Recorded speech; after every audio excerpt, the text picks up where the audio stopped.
आपके साथ मैं हूं सुचेता कुकरेती। आप देख रहे हैं माइक ऑन है और आज जिन खबरों पर आपके लिए माइक ऑन कर रही हूं, सबसे पहले क्या लेकर आ रही हूं आपके लिए। सबसे पहले बात होगी महंगाई क्या बढ़ने वाली है, हम ऐसा क्यों कह रहे हैं, और अगर महंगाई बढ़ती है तो क्या उसके लिए आप तैयार हैं। ये सवाल इसलिए क्योंकि प्रधानमंत्री नरेंद्र मोदी ने महंगाई के खिलाफ एक महायुद्ध छेड़ दिया है। क्या आप उस महायुद्ध को लड़ने वाले हैं? आज इसकी बात होगी। इसी के साथ बात होगी बुलडोजर पर। कोर्ट पहुंच गई है ममता। पश्चिम बंगाल में योगी वाला बुलडोजर चलना शुरू हो चुका है और इसी बुलडोजर पर वकील के कपड़े पहनकर, काला कोट पहनकर ममता बनर्जी पहुंच गई है पश्चिम बंगाल। आज ये खबर आपको दिखाने वाली हूं। इसी के साथ आपको दिखाऊंगी जिनपिंग ने कैसे ट्रंप को धमकी दे दी है। वो डोनाल्ड ट्रंप जो दुनिया भर को धमकी देते हैं, धमकाते रहते हैं, वो जब चीन पहुंचे तो उनके सामने जिनपिंग ने क्या ट्रंप को धमकी दे दी। वो बयान क्या है जिसके चलते मैं ये कह रही हूं, आज वो आपको बताऊंगी। और इसी के साथ आपको बताऊंगी कि आमदनी 11 करोड़ और खर्चा 60 करोड़ कैसे हो सकता है।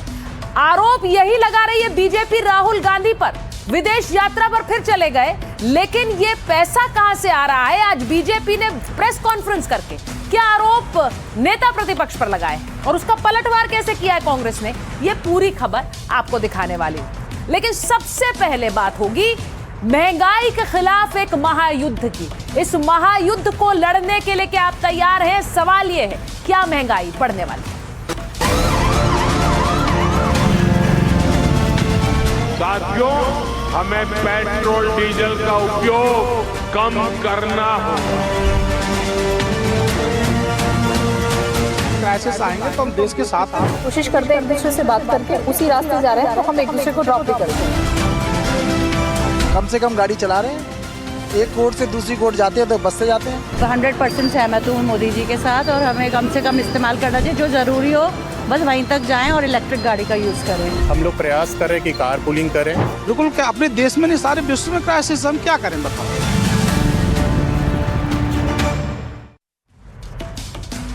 आज सबसे बड़ा सवाल माइक ऑन है में जो आपके लिए पूछ रही हूं कि क्या देश में महंगाई बढ़ने वाली है। प्रधानमंत्री नरेंद्र मोदी ने लोगों से पेट्रोल डीजल बचाने की अपील की, तो उसका असर क्या हुआ। ये तस्वीर जो आप देख रहे हैं, अर्जुन राम मेघवाल कानून मंत्री कैसे ई रिक्शा में सफर करने के लिए पहुंचे, वो तस्वीर आपको मैं दिखा रही हूं। अब सोचिए, कुछ लोगों ने काफिले घटा दिए, कुछ बाइक पर चलने लगे, लेकिन यहां तो मंत्री साहब ई रिक्शा की सवारी करने पहुंचे। अब ई रिक्शा पर चलते हुए अर्जुन राम मेघवाल की तस्वीर आई है। इस तस्वीर को देखकर अब लोगों को लग रहा है कि मंत्री साहब अगर ई रिक्शा पर आ गए तो क्या महंगाई बढ़ने वाली।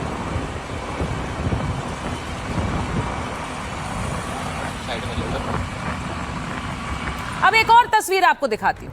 सिर्फ अर्जुन राम मेघवाल नहीं है, ये देखिए, आप नितिन गडकरी जी को देख रहे हैं। अब सड़क निर्माण का निरीक्षण करने पहुंचे थे और वो कैसे बस में सफर करते हुए नजर आए। अब उन्होंने भी एक उदाहरण दिया। नितिन गडकरी वरिष्ठ मंत्री हैं मोदी सरकार में और वो बस में सफर कर रहे थे। वो वैसे ही कहते रहते हैं कि सड़कें मैंने ऐसे बना दी हैं कि उन पर बस बाइक सब लेकर आप चल जाइए, रफ्तार से चलेगी, और अब वो आज खुद बस में सफर कर रहे हैं।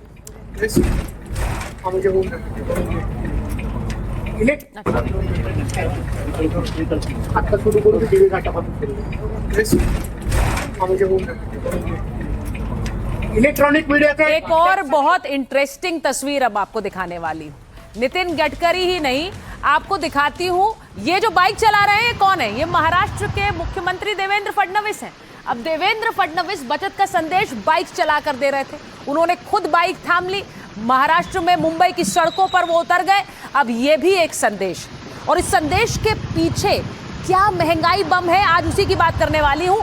बाइक से विधान भवन आज फडणवीस बाइक चलाकर पहुंचे, हेलमेट पहना है, इसीलिए अगर तस्वीर उनकी नजर नहीं आ रही है तो बता दूं, महाराष्ट्र के सीएम हैं और खुद बाइक चला रहे।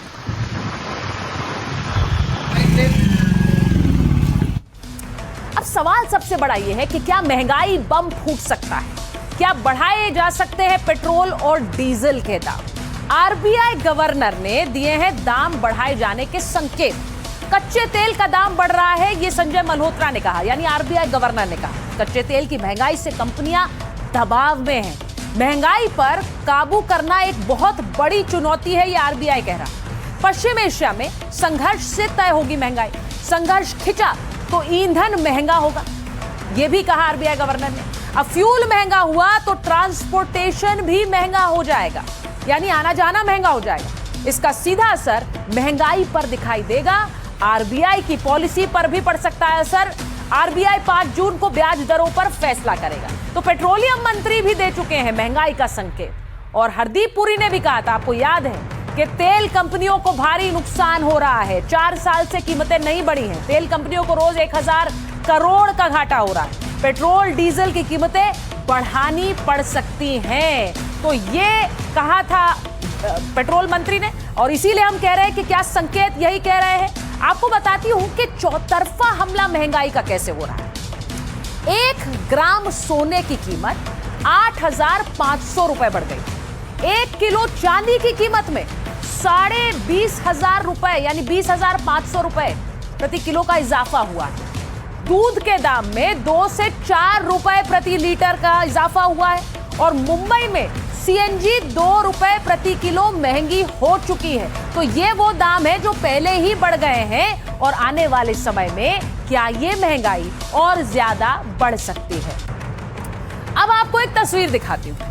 पेट्रोल डीजल की महंगाई बढ़ सकती है, इसका सिर्फ इशारा किया जा रहा है। तेल की महंगाई अभी बढ़ी नहीं है, लेकिन कुछ लोग इसका फायदा उठाने की कोशिश कर रहे हैं। देश के कई शहरों में पेट्रोल पंप्स के मालिकों ने मनमानी शुरू कर दी है। वो पेट्रोल डीजल की राशनिंग करने लगे हैं। ये जो आप तस्वीर देख रहे हैं, एक सीमा से ज्यादा पेट्रोल और डीजल नहीं दिया जा रहा है। कहा जा रहा है पेट्रोल नहीं है, नो डीजल। ये तस्वीरें देखिए, बड़े बड़े होर्डिंग लगाए गए हैं, नो पेट्रोल नो डीजल। कई जगह लिख दिया गया bike 1000 rupees, bike 200 rupees, car 1000, यानी कि बाइक को 200 रुपए से ज्यादा का डीजल नहीं मिलेगा और गाड़ी को 1000 रुपए से ज्यादा नहीं मिलेगा। तो ये क्यों किया जा रहा है? क्योंकि इससे एक चिंता बढ़ती है। एक और तस्वीर आपको दिखा देती हूँ। सिर्फ यही नहीं है, कई शहरों में पेट्रोल पंप बंद नजर आ रहे हैं। अब ये पेट्रोल पंप बंद क्यों? क्या इनके पास पेट्रोल नहीं है, या फिर पेट्रोल पंप के मालिक किसी तरह की राशनिंग इसलिए कर रहे हैं कि दाम बढ़ेंगे तो बढ़े हुए दामों पर बेचेंगे? ये तस्वीरें आई कई शहरों से जहां पर पेट्रोल पंप बंद नजर आ रहे हैं। फुल दिखाइए, पेट्रोल पंप बंद नजर आ रहे हैं और ये तस्वीरें आती हैं तो एक हड़कंप मचता है कि होने क्या वाला है। अब इसी के साथ आपको यह भी बताऊं कि एक तरफ कई पेट्रोल पंप्स बंद हैं, तो दूसरी तरफ कई पेट्रोल पंप्स पे भीड़ लगी हुई।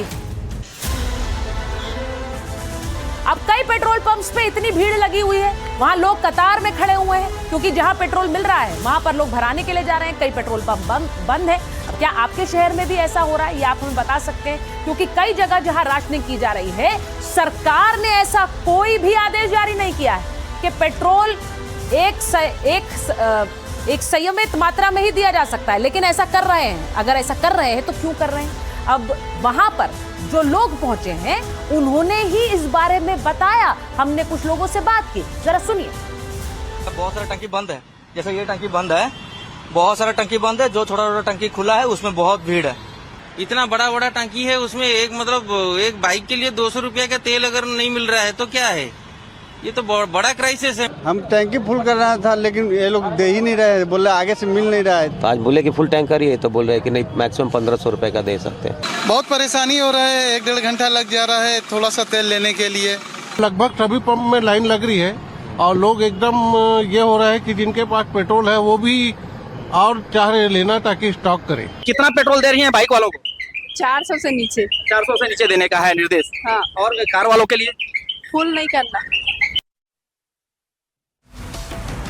अब आपको मैं ये भी बताऊं कि प्रधानमंत्री नरेंद्र मोदी लगातार गुहार लगा रहे हैं, लोगों से अपील कर रहे हैं कि कैसे ईंधन की बचत करें, पेट्रोल की बचत करें, और इसीलिए उन्होंने खुद का काफिला घटा दिया है। लेकिन उनके खुद के काफिले को घटने के साथ साथ एक चिंता भी बढ़ गई है कि क्या देश के प्रधानमंत्री को अपना काफिला घटाकर सिर्फ 2 गाड़ियों के साथ चलना चाहिए। आज जो तस्वीरें आई हैं जरा वो आपको दिखाती हूं और ये भी बताती हूं कि ये बदली हुई तस्वीरें कुछ सवाल भी खड़े करती हैं।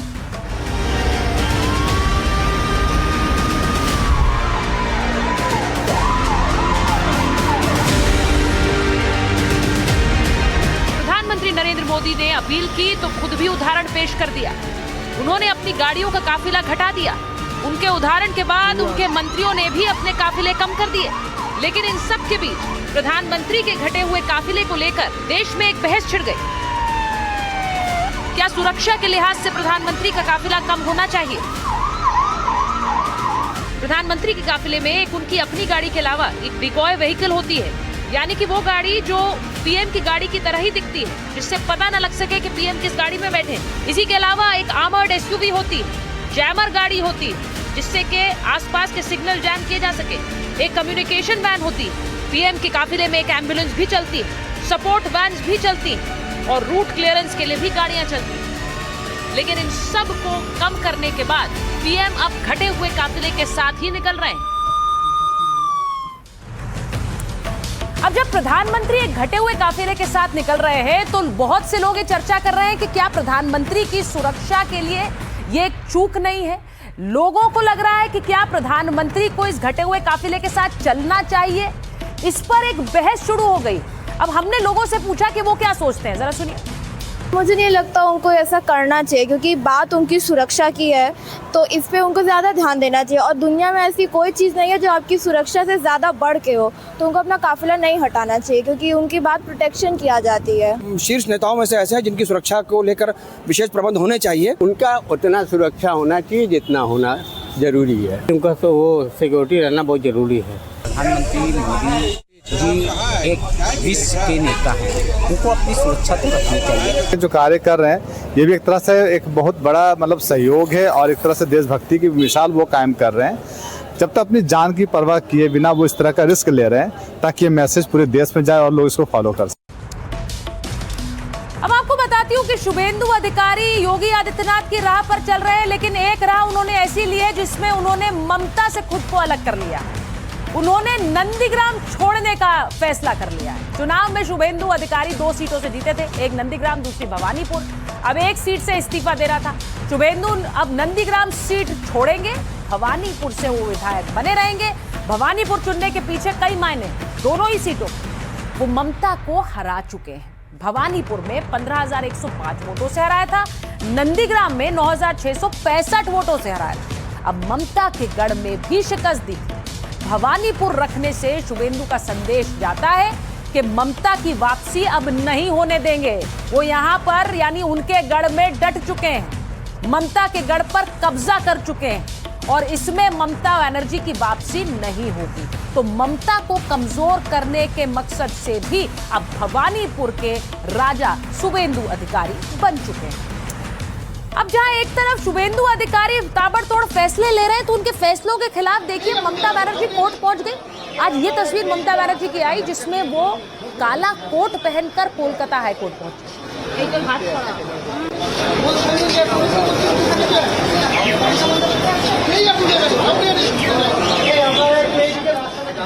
तो ममता बनर्जी इससे पहले भी कोर्ट गई थी दिल्ली में, आपको याद है सुप्रीम कोर्ट में ममता बनर्जी पहुंची थी और आज कोलकाता हाई कोर्ट में काला कोट पहनकर जिरह करने पहुंची। पूरी खबर क्या है आपको बता देते हैं।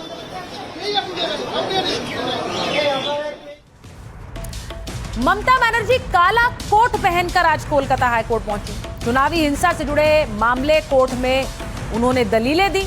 मामला चुनावी हिंसा से जुड़ा हुआ है, इसके खिलाफ एक जनहित याचिका की थी। ममता ने बीजेपी पर विफल रहने का आरोप लगाया है।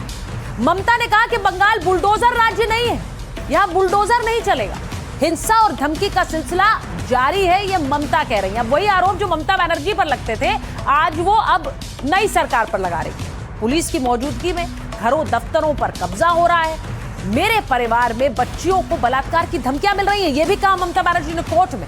यह याचिका अधिवक्ता सिरसान्या बनर्जी ने दायर की थी और सिरसान्या आपको बता दूं टीएमसी नेता कल्याण बनर्जी की बेटे हैं। तो उन्होंने याचिका दायर की और जिरह करने ममता बनर्जी खुद पहुंच गए।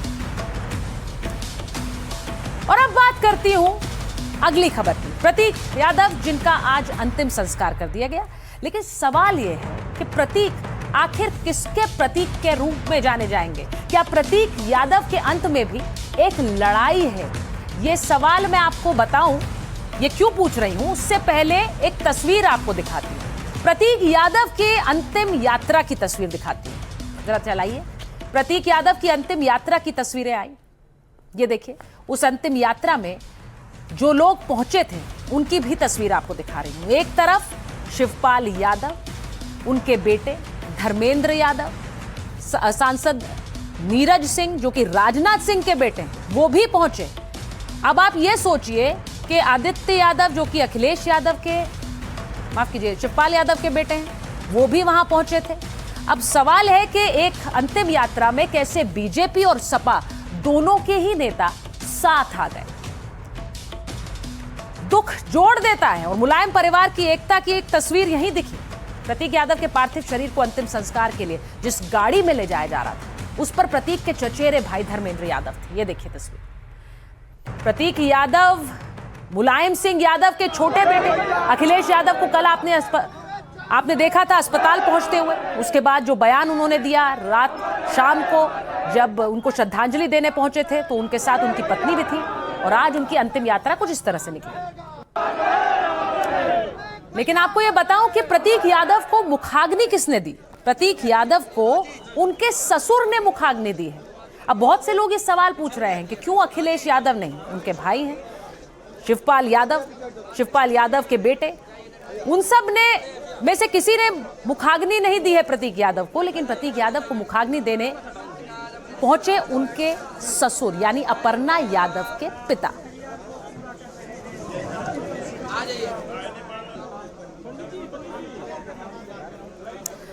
प्रतीक यादव का लखनऊ में अंतिम संस्कार हुआ। आपको यह बताऊं कि प्रतीक को मुलायम परिवार ने मुखाग्नि नहीं दी, जो बात मैं अभी आपको बता रही थी। प्रतीक को ससुर अरविंद बिश्ट ने मुखाग्नि दी। नियम के मुताबिक प्रतीक के ससुर ने सिर भी मुंडवाया। जो तस्वीर आप देख रहे हैं, सपा के ऑफिस के आगे से शुरू हुई अंतिम यात्रा। धर्मेंद्र यादव शव वाहन के साथ शमशान पहुंचे। अखिलेश शिवपाल अंतिम संस्कार में शामिल हुए। अब शिवपाल के बेटे आदित्य यादव भी वहां पहुंचे थे। चिता पर अखिलेश और धर्मेंद्र यादव ने लकड़ियां रखी और बेटियों ने भी पिता की चिता पर लकड़ियां रखी। अंतिम यात्रा में अपर्णा यादव भी शामिल हुई। डिप्टी सीएम ब्रजेश पाठक भी इस अंतिम यात्रा के लिए पहुंचे थे और कल आपने योगी आदित्यनाथ को प्रतीक यादव के इस अंतिम संस्कार में देखा ही था।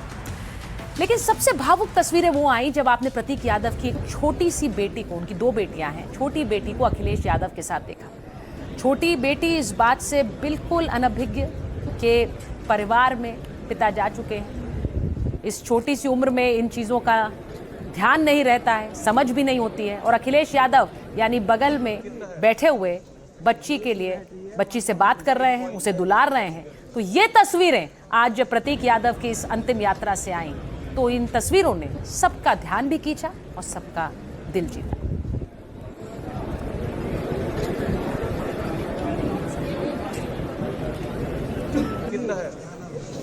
तो ये तस्वीरें जो भतीजी को दुलारते दिखे अखिलेश यादव, इन तस्वीरों ने सबका दिल जीता है।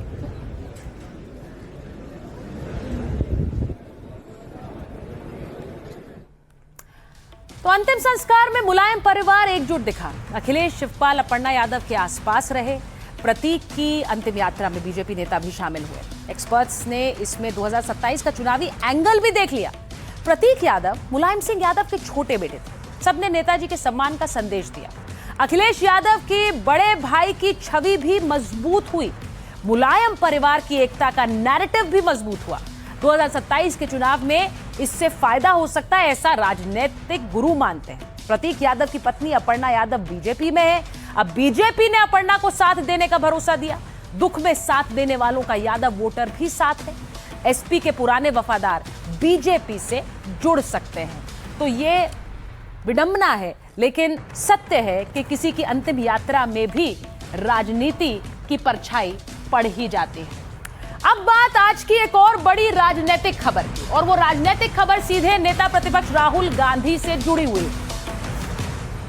राहुल गांधी पर किसने सवाल उठाया? राहुल गांधी की विदेश यात्राओं पर किस तरह से बीजेपी हमलावर है, आज वो आपको बता रही। बीजेपी राहुल गांधी पर नए सिरे से एक अटैक कर रही। विदेश यात्राओं पर राहुल की घेराबंदी शुरू हो चुकी है। अब बीजेपी ने आज एक प्रेस कॉन्फ्रेंस भी की, जिसमें कई संगीन आरोप लगाए गए और कई गंभीर सवाल भी पूछे गए।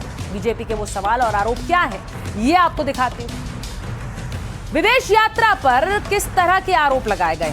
आमदनी और विदेश यात्रा पर खर्च में एक अंतर है। 2004 से 54 बार विदेश यात्रा कर चुके हैं। इन यात्राओं पर 60 करोड़ खर्च किए गए।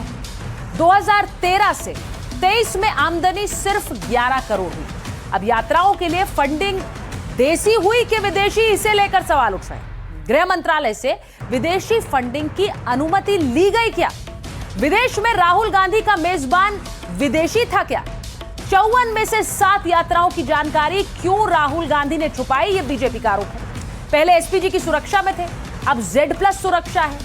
जानकारी दिए बिना विदेश जाकर उन्होंने नियम तोड़ा है। तो 3 मई को बिना जानकारी दिए वो ओमान गए थे। ओमान में राहुल गांधी का मेजबान कौन था? राहुल की ओमान यात्रा की फंडिंग आखिर किसने की है, यह सवाल पूछा जा रहा है। अब आपको बताऊं कि राहुल गांधी देश के बड़े नेता हैं, बड़े राजनीतिक परिवार का हिस्सा हैं, कांग्रेस के अध्यक्ष रह चुके हैं, लोकसभा में नेता प्रतिपक्ष हैं। उन्हें पहले एसपीजी सिक्योरिटी दी गई थी और अब उनके पास Z+ सिक्योरिटी। जिसके पास Z+ सिक्योरिटी हो उसे कुछ नियमों का पालन करना होता है, उसकी कुछ जिम्मेदारियां भी होती हैं। अब वो क्या है, जरा ये भी आपको बताते हैं। विदेश यात्रा से 15 दिन पहले जानकारी देनी होती है। ये जानकारी CRPF और MHA को देना जरूरी है। कार्यक्रम रुकने की जगह की जानकारी देनी होती है। किन लोगों से मिलेंगे ये भी बताना जरूरी है। किसी ने बुलाया तो होस्ट की जानकारी देनी होती है। MHA विदेश मंत्रालय सुरक्षा का आकलन करते हैं। जिस देश जाना हो वहां सुरक्षा के हालात देखे जाते हैं। अब सुरक्षा खतरा पर यात्रा टालने की सलाह भी दी जाती है। सुरक्षा के लिए विदेशी सरकार से बातचीत की जाती है। विदेश यात्रा में भी कमांडो सुरक्षा में रहने होते हैं। आमतौर पर सरकार कुछ कमांडो साथ भेज देती है और कमांडोज न ले जाने पर लिखकर बताना होता है, लेकिन इसे सुरक्षा में गंभीर चूक माना जा रहा है। सुरक्षा प्राप्त व्यक्ति की हिफाजत देश की जिम्मेदारी है। मेजबान विदेशी हो तो सरकार से मंजूरी जरूरी है। MHA संदिग्ध विदेशी फंडिंग पर नजर भी रखती है। अब आपको बताती हूं इस पर कैसे भिड़ गए संबित पात्रा और कांग्रेस के नेता जयराम रमेश। 60 करोड़ राहुल गांधी जी ने व्यक्तिगत तौर पे खर्च किया है अपने विदेश यात्रा पे। ये 54 यात्रा वो है जो उनके व्यक्तिगत है, उसमें 60 करोड़ खर्च हुए हैं। विगत 10 वर्षों में 10 असेसमेंट ईयर में राहुल गांधी जी की आमदनी थी 11 करोड़ रुपए। 11 करोड़ रुपए की आमदनी, 60 करोड़ रुपए फॉरेन ट्रिप में खर्चा। प्रधानमंत्री की नाकामी से ध्यान हटाना चाहते हैं। इकोनॉमी कोलैप्स हो रहा है, विदेश नीति कोलैप्स हो चुकी है, झटके मिल रहे हैं, अर्थव्यवस्था को झटका मिल रहा है, कूटनीति को झटका मिल रहा है, और ये अभी राहुल जी के फॉरेन ट्रिप के बारे में जानकारी देना चाहते हैं। ये ध्यान हटाने के लिए जानबूझकर कर रहे हैं, बस इसमें कुछ है ही नहीं।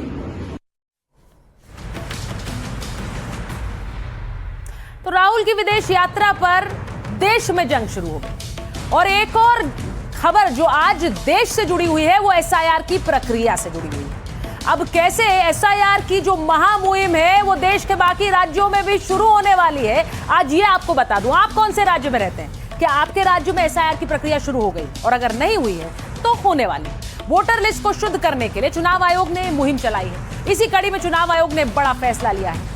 16 राज्यों में SIR की सबसे बड़ी मुहिम शुरू होगी। आपको पूरी खबर बताऊं, चुनाव आयोग ने बड़ा ऐलान कर दिया है।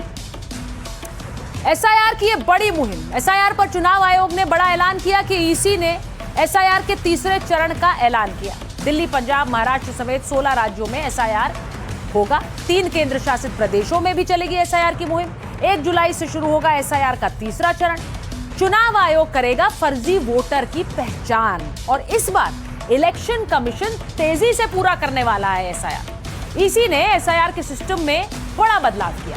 SIR में लगाए जाने वाले कर्मचारी तय कर दिए गए। जनगणना में जुटे कर्मचारी SIR में लगाए जाएंगे और इस व्यवस्था से आम लोगों की सहूलियत ही बढ़ेगी। अलग अलग टीमों को दस्तावेज नहीं दिखाने होंगे। हिमाचल, जम्मू कश्मीर में अभी SIR नहीं होगा। इस चरण में लद्दाख को भी शामिल नहीं किया गया है। बर्फबारी और ठंड के चलते घर घर जाकर जांच मुश्किल होगी। मौसम ठीक होगा तभी अभियान चलाया जाएगा। तो ये एसआईआर से जुड़ी बड़ी खबर है और आपके राज्य में भी अब एसआईआर की मुहिम शुरू होने वाली है। लेकिन आज एक और बड़ी खबर 7 समंदर पार नहीं, बगल के पड़ोस चीन से आई। एक तरफ बीजिंग में ट्रंप और जिनपिंग के बीच महामुलाकात हो रही, तो दूसरी तरफ दिल्ली में ब्रिक्स देशों की मीटिंग हो रही है। ये 2 तस्वीरें आपको दिखा रही हूं। एक तरफ ब्रिक्स की ये बड़ी बैठक आज दिल्ली में हुई, जिसमें अलग अलग देशों के विदेश मंत्रियों से खुद प्रधानमंत्री नरेंद्र मोदी ने मुलाकात की। तो वहीं दूसरी तरफ डोनाल्ड ट्रंप की मुलाकात शी जिनपिंग से हुई, जहां पर एक बड़ा संदेश दे दिया शी जिनपिंग ने डोनाल्ड ट्रंप को। बीजिंग में डोनाल्ड ट्रंप की शी जिनपिंग से मुलाकात, बीजिंग के great hall of the people में यह मुलाकात। दोनों नेताओं के बीच 2 घंटे से ज्यादा बैठक चली।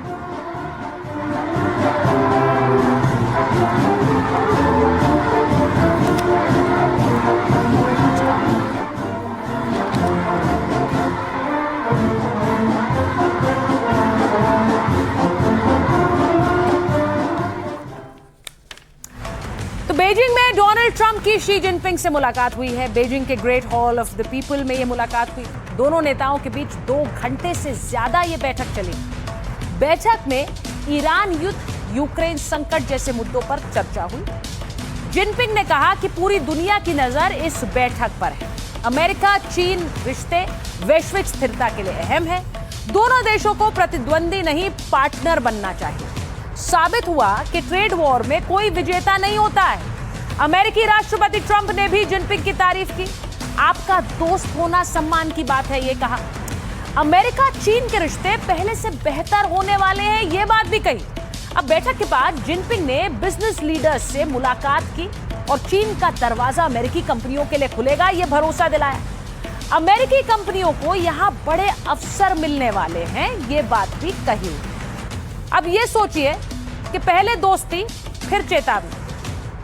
अब आपको तस्वीरें दिखाती हूं कि कैसे इस दोस्ती को लेकर ताइवान आड़े रास्ते आ सकता है। वो मैं क्यों कह रही हूं, क्योंकि ताइवान को लेकर पहले भी दोनों देश आपस में भिड़ चुके हैं।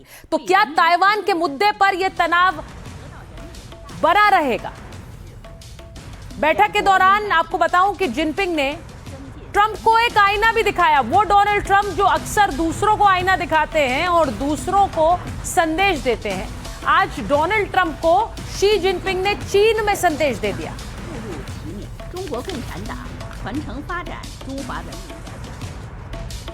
अब हाई प्रोफाइल बैठक में पहले सहयोग पर बात हुई, फिर जिनपिंग ने ताइवान मुद्दे पर ट्रंप को चेतावनी दे दी। अगर ताइवान मामले को ठीक से नहीं संभाला गया तो चीन अमेरिका के बीच संघर्ष की नौबत आ सकती है। जिनपिंग की चेतावनी का बड़ा वैश्विक संकेत भी मिला। अब तक ट्रंप ही दूसरे देशों को धमकी देते आए, लेकिन जिनपिंग ने अपने घर बुलाकर ट्रंप को हड़का दिया। ट्रंप के पहुंचने पर जिनपिंग रिसीव करने भी नहीं गए। अब ट्रंप को ताइवान के मुद्दे पर सीधी चेतावनी भी दे दी। ताइवान लंबे समय से दोनों के बीच एक संवेदनशील मुद्दा रहा है। हमेशा से चीन ताइवान को अपना हिस्सा मानता रहा है। अमेरिका ताइवान को सैन्य समर्थन देता रहा है और इसीलिए आज शी जिनपिंग ने सीधे सीधे संदेश दे दिया कि आप अगर हमारे साथ अच्छे रिश्ते चाहते हैं तो ताइवान के रास्ते से हट जाइए। तो ये संदेश चीन में शी जिनपिंग ने दिया डोनाल्ड ट्रंप। अब दिल्ली में क्या संदेश दिया, क्योंकि इन दोनों की नजर दिल्ली पर भी बनी होगी, क्योंकि दिल्ली में एक अहम बैठक चल रही है। दिल्ली में ब्रिक्स मीटिंग की बैठक हो रही है, जिसमें 11 देशों के विदेश मंत्री जुटे। मीटिंग के बाद पीएम मोदी ने सभी विदेश मंत्रियों से मुलाकात की। ये जो आप देख रहे हैं, ये पुतिन के दूत है लैवरोव रूस के विदेश मंत्री हैं। प्रधानमंत्री नरेंद्र मोदी से मिले और ये ईरान के विदेश मंत्री अराक्ची हैं, जिनसे भी मुलाकात की प्रधानमंत्री नरेंद्र मोदी ने। अब 2 अहम नेता हैं जिनसे ये मुलाकात प्रधानमंत्री ने की है।